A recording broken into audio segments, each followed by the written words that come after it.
Harry Alberto Díaz de Mendoza.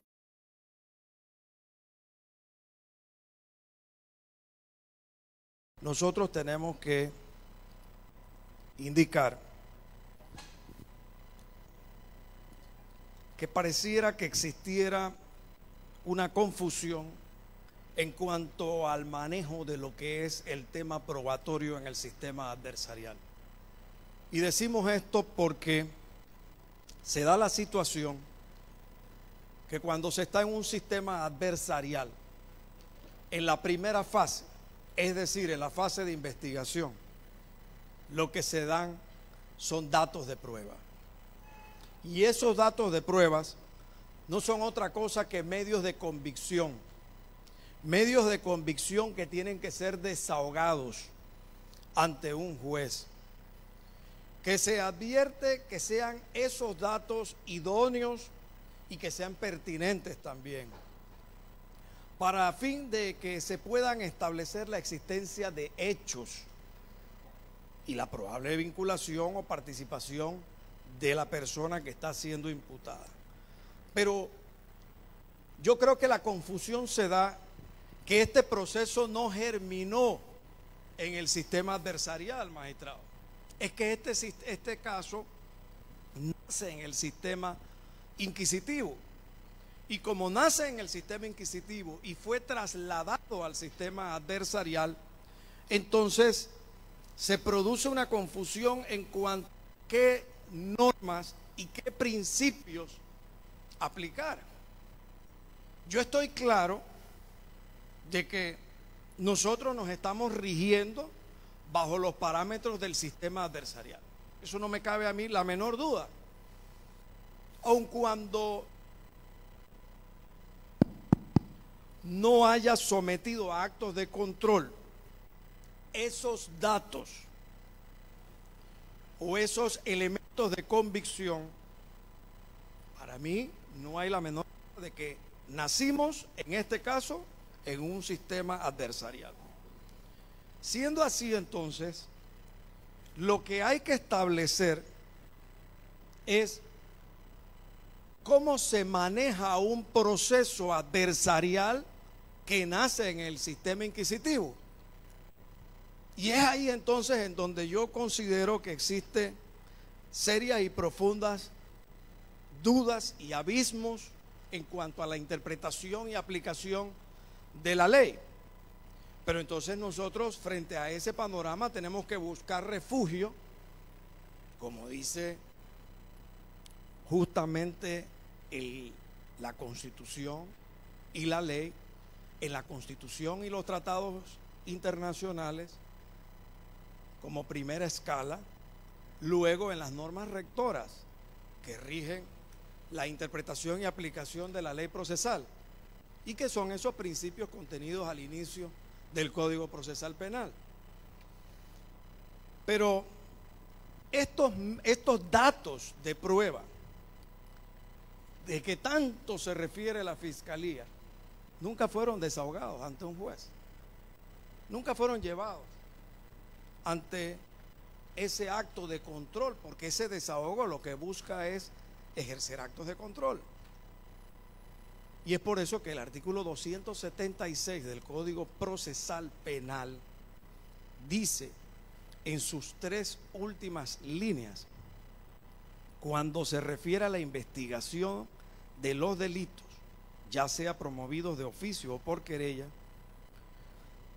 mediante el acopio de cualquier elemento de convicción ajustado a los protocolos de actuación propios de las técnicas o ciencias forenses necesarias para esa finalidad.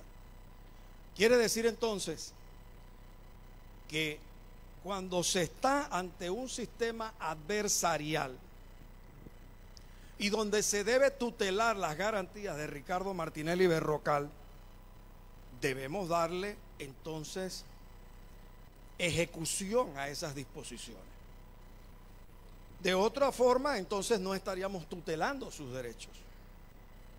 Nos encontramos entonces que esos datos o esos elementos migraron hacia el sistema adversarial.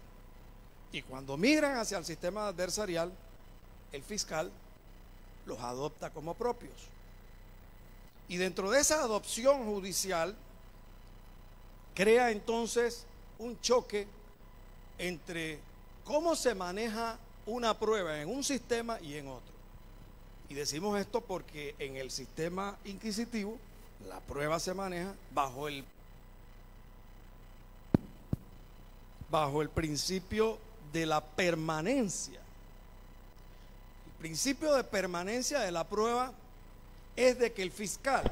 Licenciado Citón, espere un momentito que le vamos a cambiar el micrófono, porque ha tenido problemas en 2 ocasiones.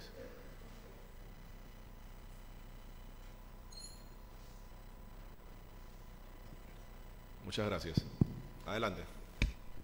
El principio de permanencia de la prueba en el sistema inquisitivo, visto bajo los parámetros pragmáticos, es que el fiscal es Dios. Es de que el fiscal está revestido de una aureola que lo convierte en un ser todopoderoso. En una persona en donde nadie le puede cuestionar cuando recaba una prueba en la forma en que lo haga. Porque el fiscal simplemente nadie le puede cuestionar cómo recaba esa prueba. Pero resulta que nos encontramos en un sistema adversarial totalmente diferente, porque acá rige el principio de mismidad de la prueba. Lo mismo. Y bajo esos parámetros, entonces, tenemos... Dígame, magistrado fiscal. No le sirve el micrófono.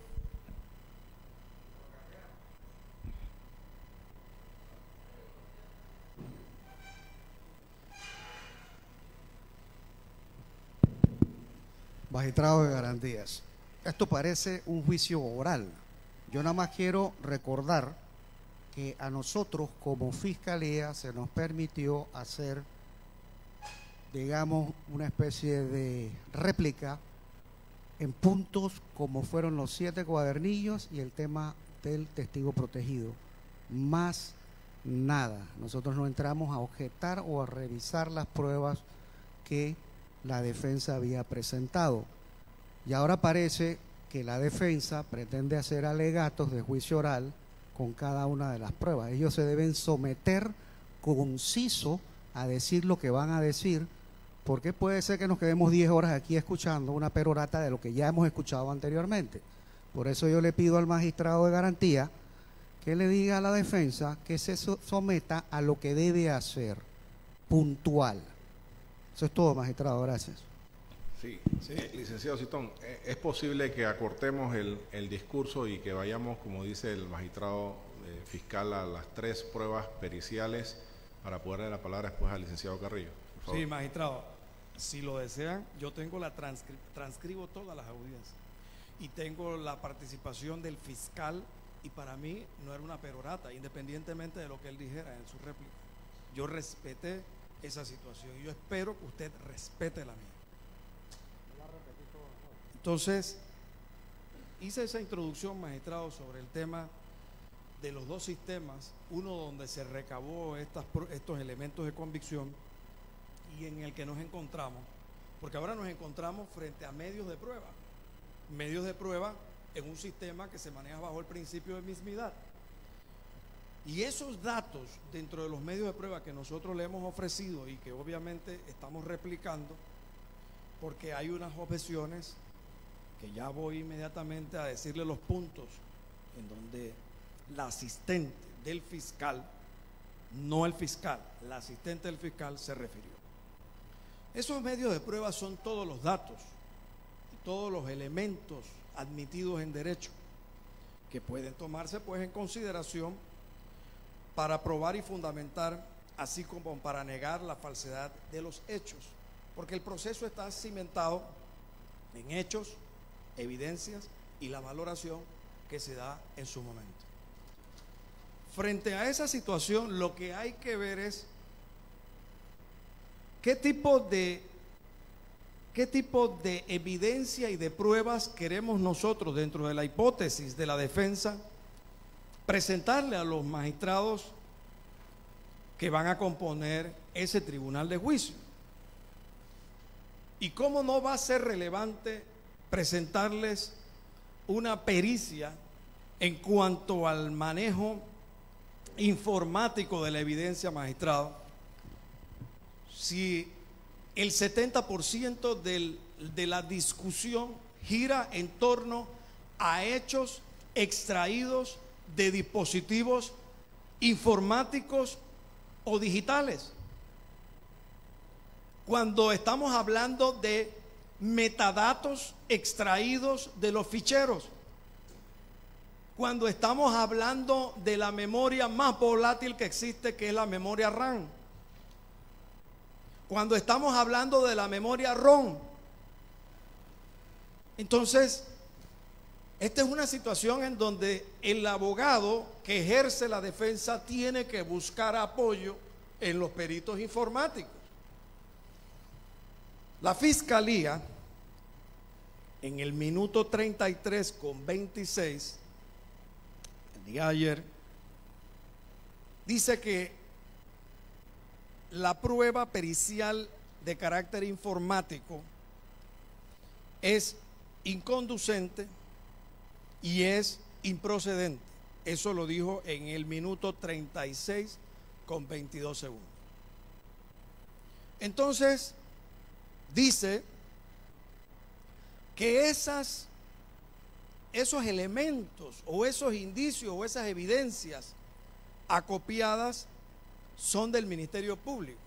Eso lo dijo en el minuto 39. Eso no es cierto.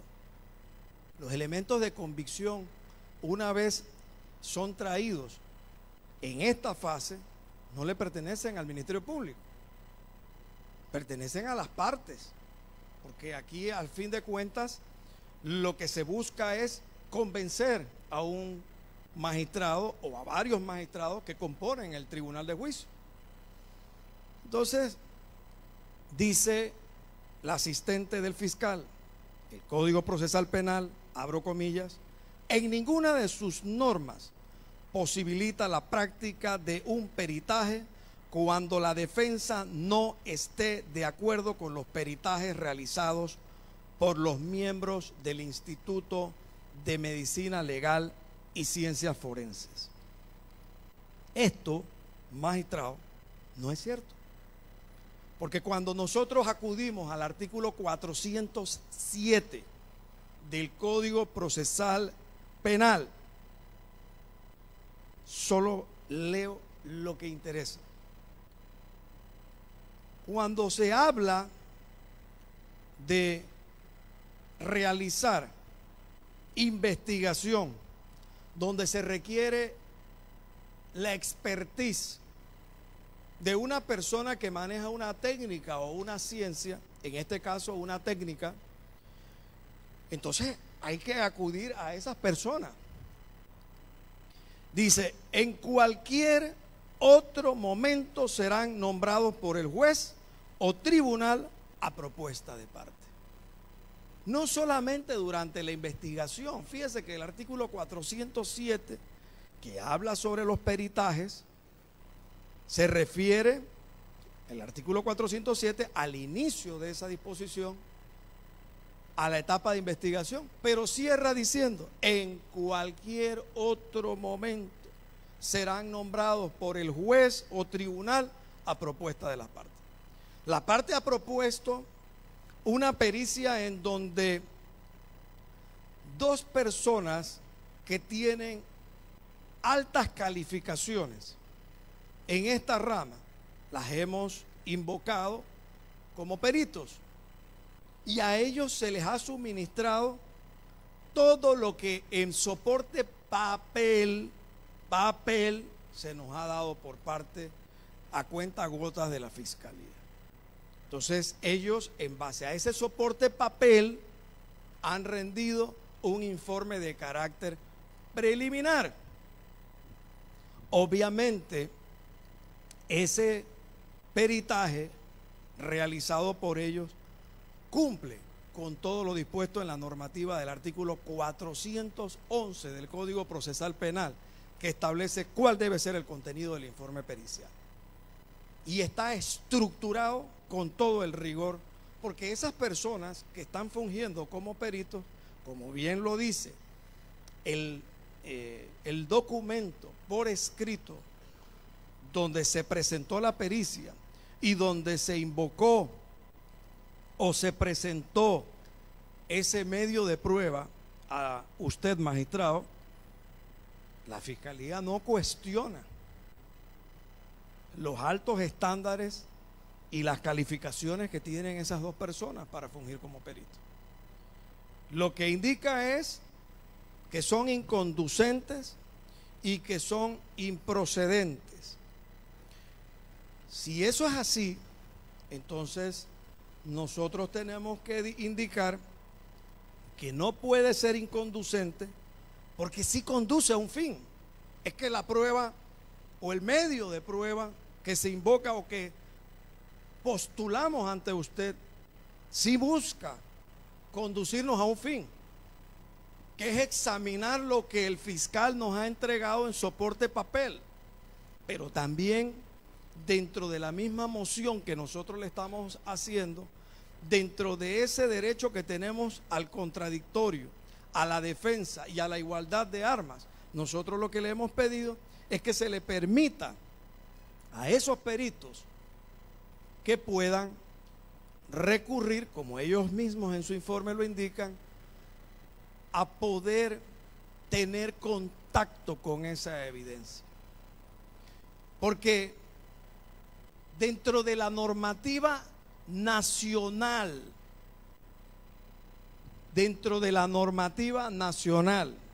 entiéndase, las leyes que se invocan dentro del referido informe y dentro de los estándares internacionales ISO, RFC, UNE, que son de carácter internacional, aparte de la Convención sobre el Cibercrimen, que es ley de la República, la Convención de Budapest, y aparte de la ley también que trata sobre el manejo de la prueba digital en Panamá.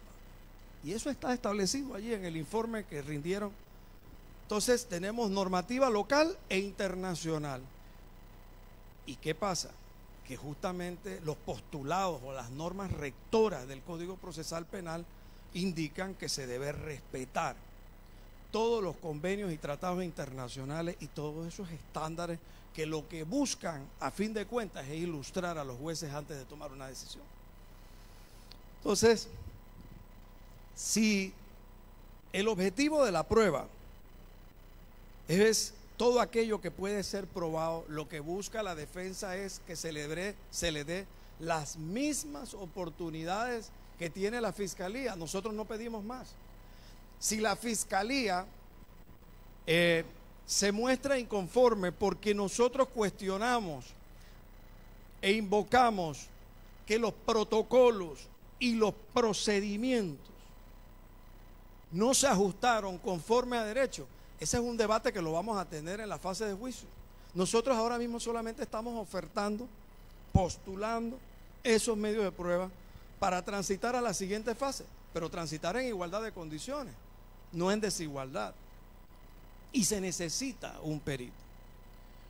Mire, magistrado, en todos los países de Sudamérica, tengo aquí el Código Procesal Penal colombiano, existen dos etapas para la recolección de las evidencias. La que se hace en campo, que tiene un protocolo que cumplir, y la que se hace en el laboratorio. Pero ¿cómo se cumple el postulado del contradictorio, del derecho de defensa y el de igualdad de armas? No importa en qué etapa entre el abogado, porque el abogado puede entrar en cualquier etapa del proceso. Pero la Fiscalía, independientemente de la fase, le tiene que suministrar al abogado dos cosas muy puntuales.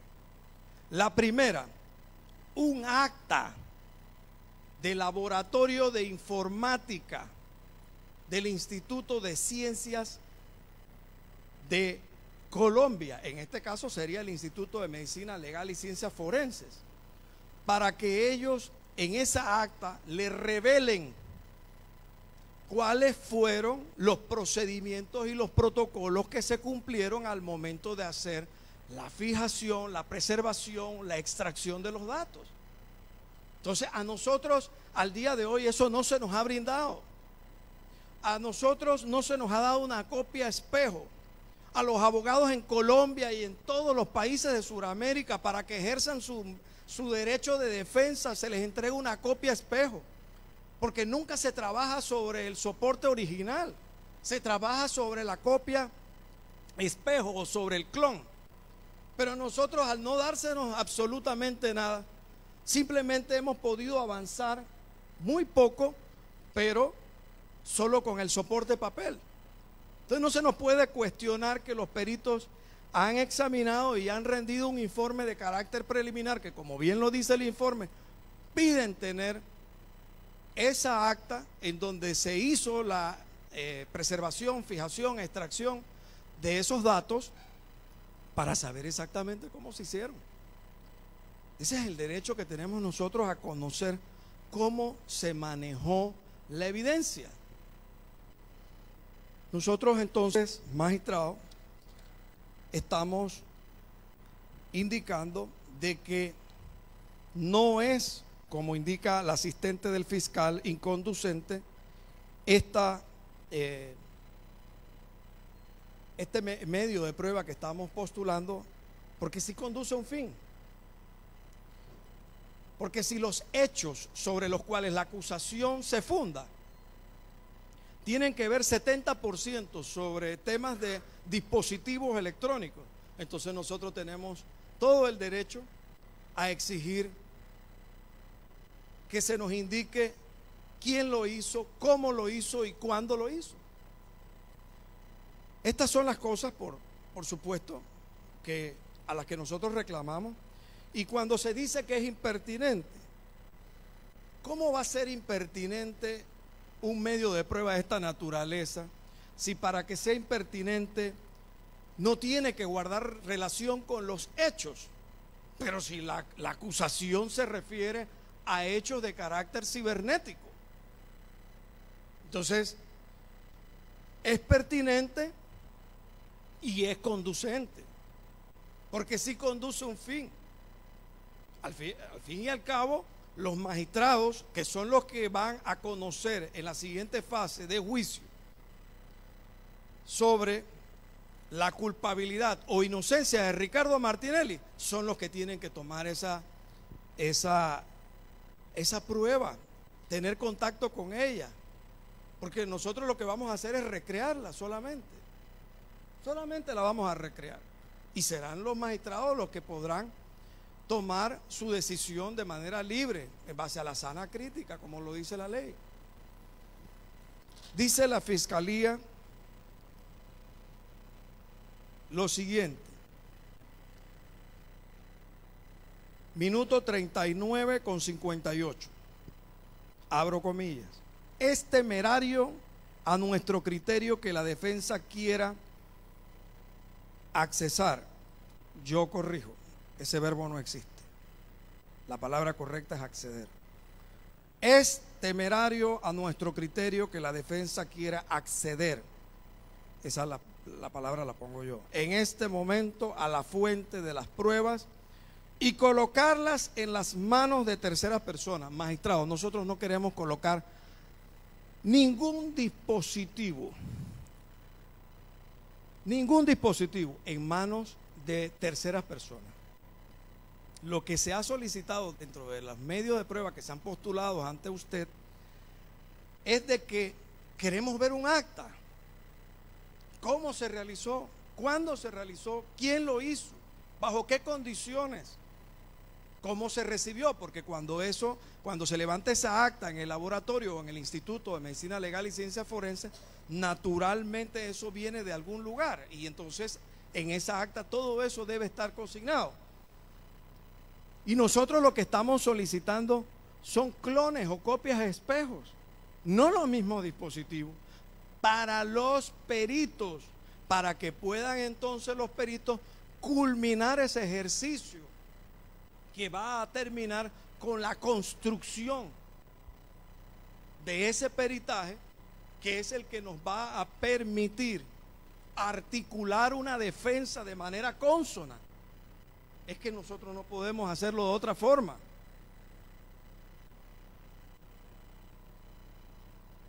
Siendo así, señor magistrado, nosotros le solicitamos, pues, en esta primera parte, que se tenga en consideración igualmente que las disposiciones o los tratados, como el Pacto Internacional de Derechos Civiles y Políticos, yo le di las copias, magistrado, a la Fiscalía, ya están, como el Pacto Internacional de Derechos Civiles y Políticos, en su artículo 14.3e, permite o postula que la persona, la defensa, puede interrogar o hacer interrogar a los testigos de cargo y a obtener la comparecencia de los testigos de cargo, y que estos sean interrogados en las mismas condiciones que los testigos de cargo. Y también se refiere al debido proceso, a la igualdad ante los tribunales y cortes de justicia. En el artículo 14.1, a ser oído públicamente y con las debidas garantías por un tribunal competente, independiente e imparcial. También estamos postulando para tal efecto las disposiciones de la Convención, de la Declaración Universal de los Derechos Humanos, en cuanto a lo que se recoge en el artículo 10, la igualdad a ser oído públicamente y con justicia por un tribunal independiente e imparcial. Pero también le hemos entregado a los querellantes y a la Fiscalía una opinión consultiva que está recogida justamente en desarrollo del artículo 8.2F de la Convención Americana de los Derechos Humanos. Está en las copias que yo le dejé allá, magistrado. Y son dos líneas nada más las que guardan relación con el tema. Dice que exista el mayor equilibrio entre las partes para la debida defensa de sus intereses y derechos. Esa es la opinión consultiva OC 17-02 del 28 de agosto del 2002, proferida por la Corte Interamericana de los Derechos Humanos, serie A número 17, párrafo 132. Y también el caso Palomara y Ribarre versus Chile, OPSID, párrafo 178.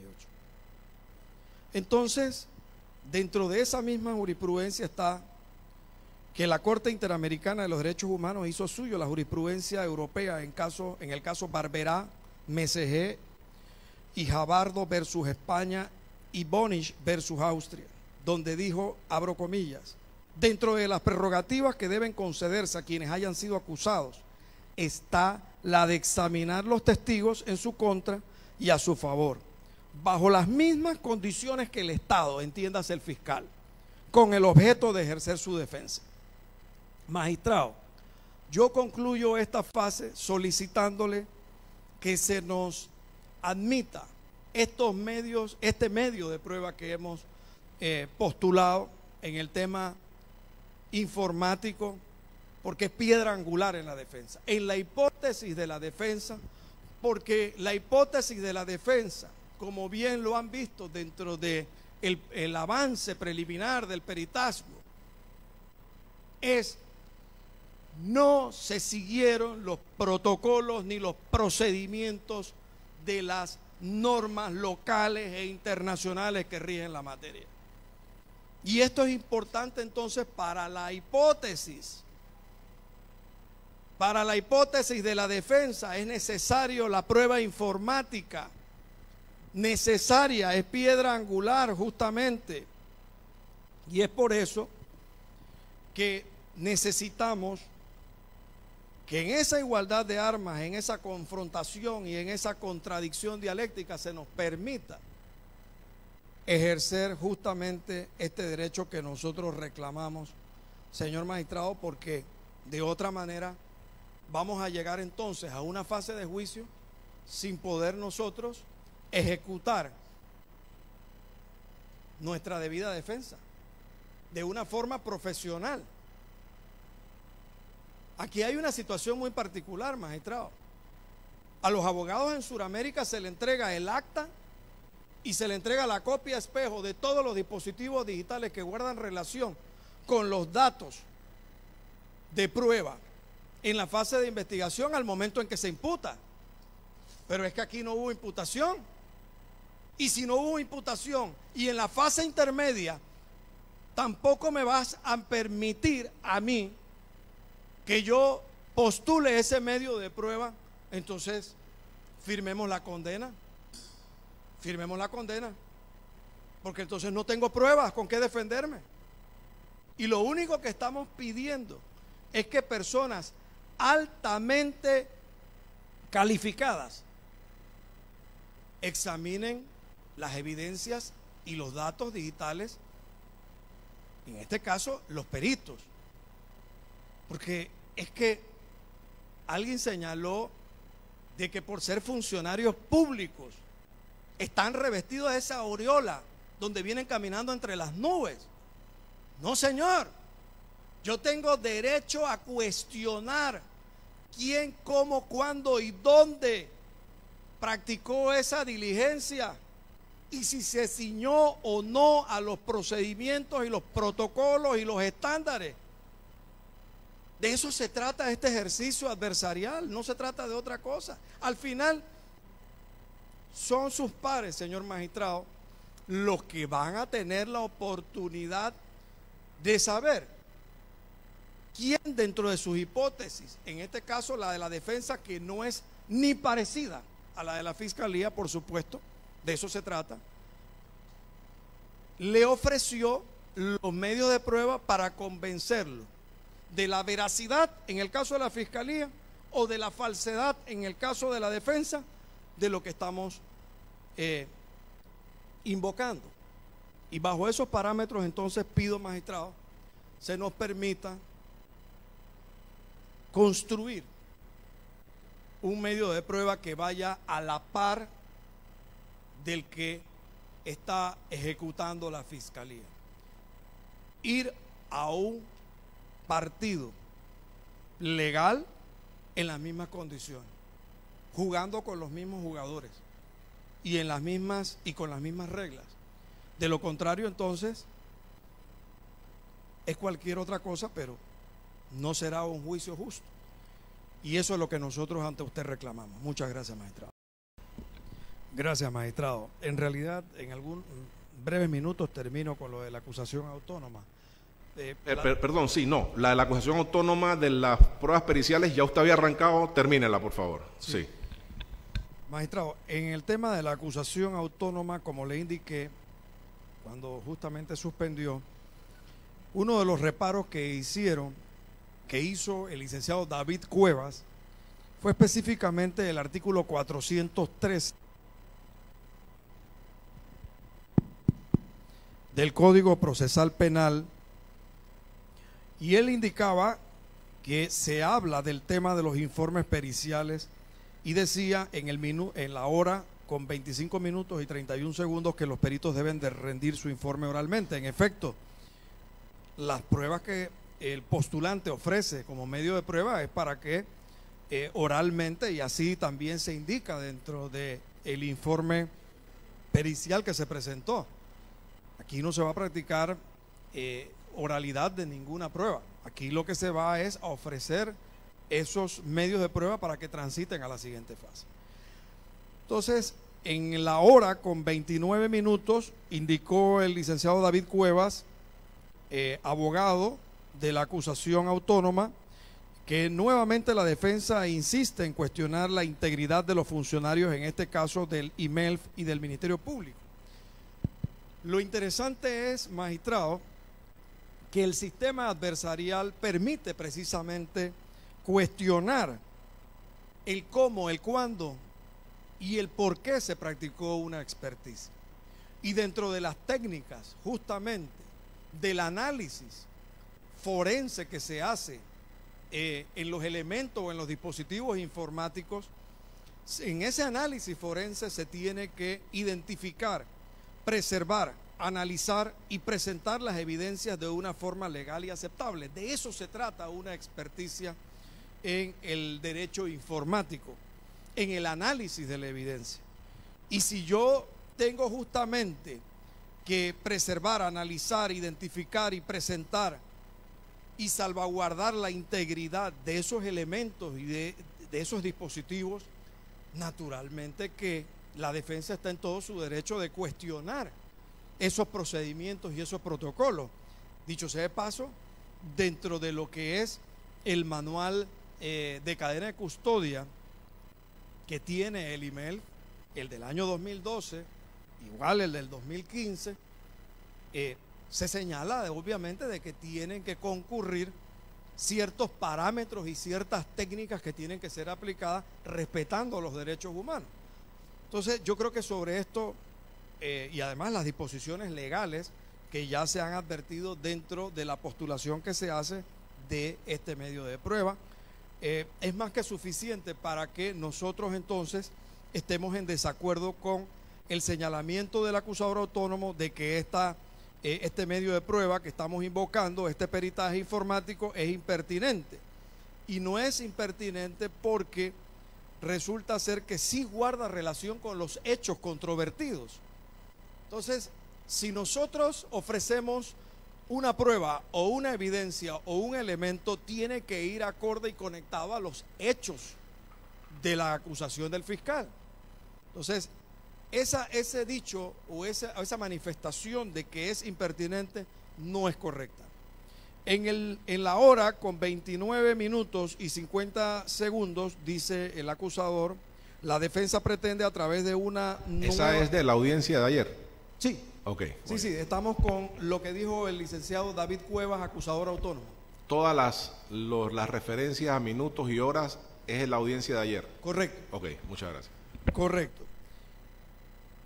Lo tomé el diario de La Prensa, estas audiencias las cuelga en su página web, y como a veces hay retrasos en que se nos entreguen los dispositivos a nosotros, las copias, entonces nosotros las tomamos de allí, pero son es exactamente la copia, las cuelga el diario de La Prensa por 2 o 3 días, magistrado, y de ahí uno las puede ir tomando mientras el equipo técnico nos suministra las copias. Tienen sus limitaciones aquí, pues. Entonces, la defensa pretende... Espérese. Eso voy a aclararlo.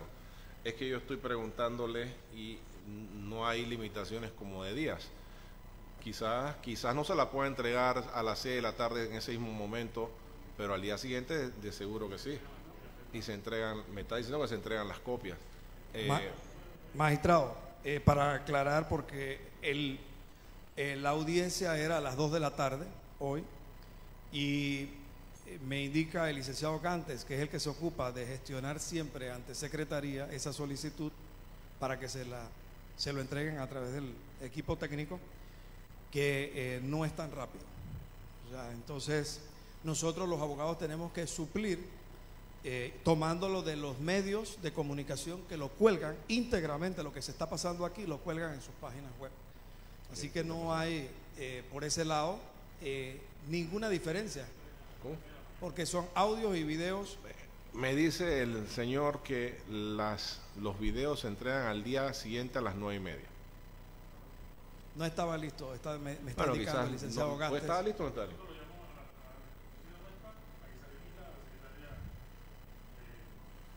Ok, quizás lo que hay es un problema de oficina a oficina, pero ellos lo entregan a las 9:30. Les agradecería que por favor, si vuelvan a tener algún problema, me lo hagan saber inmediatamente. Gracias, muchas maestro. gracias. Entonces decía que el acusador autónomo indicaba que la defensa pretende a través de una nueva prueba, como dijo la fiscal, pero en realidad es la asistente del fiscal, estaríamos en lo que el artículo 386 del Código Procesal Penal denomina prueba sobre prueba. 386. Había que esperar el juicio y esperar que los magistrados determinen que efectivamente se ha producido una alteración o manipulación de pruebas. En este caso, decía el licenciado Cuevas, es en ese momento en el juicio donde se puede ordenar una nueva pericia. El artículo que él invocó, el 386, lo único que no leyó el licenciado David Cuevas fue el último párrafo, que dice así: y siempre que no hubiera sido posible prever su necesidad. Pero ¿quién tiene que invocar o decirle a usted como magistrado sobre la necesidad de practicar esa prueba? La defensa, que es la que tiene el interés en que esa prueba sea aceptada para que transite a la fase de juicio. Entonces, si es en la fase de juicio, también los magistrados, sus pares, pueden decir, aplicando la norma del 386, prueba sobre prueba, si con ocasión de la rendición de una prueba en el juicio, surge una controversia relacionada exclusivamente con su veracidad, autenticidad o integridad, el tribunal podrá autorizar la presentación de nuevas pruebas destinadas a esclarecer esos puntos, aunque ellas no hubieran sido ofrecidas oportunamente. Y dice, y la interjección y, siempre que no hubiera sido posible prever su necesidad. Entonces, los magistrados del tribunal de juicio me van a decir, un momentito, abogado, muéstreme en qué audiencia usted indicó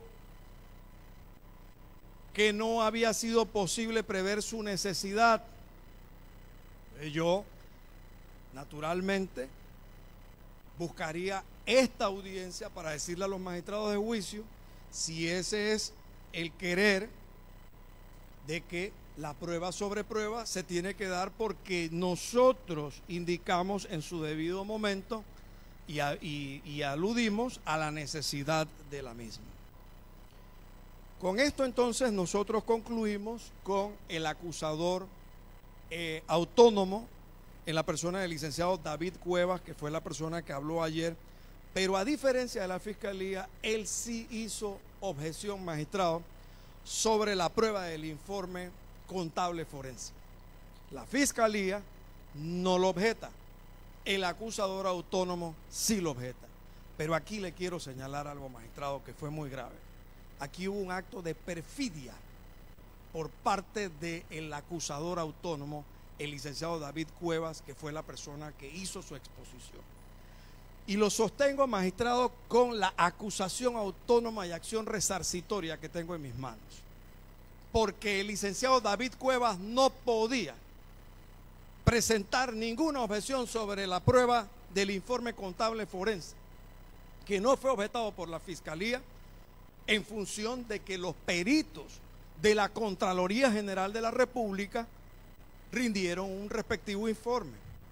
Dentro de ese respectivo informe no figura Ricardo Martinelli Berrocal, y eso está dentro de la carpeta, y eso está dentro de los elementos o los datos que les envió justamente el licenciado Marcelino Aguilar, fiscal auxiliar, que fue la persona que hizo la investigación, con defectos y virtudes.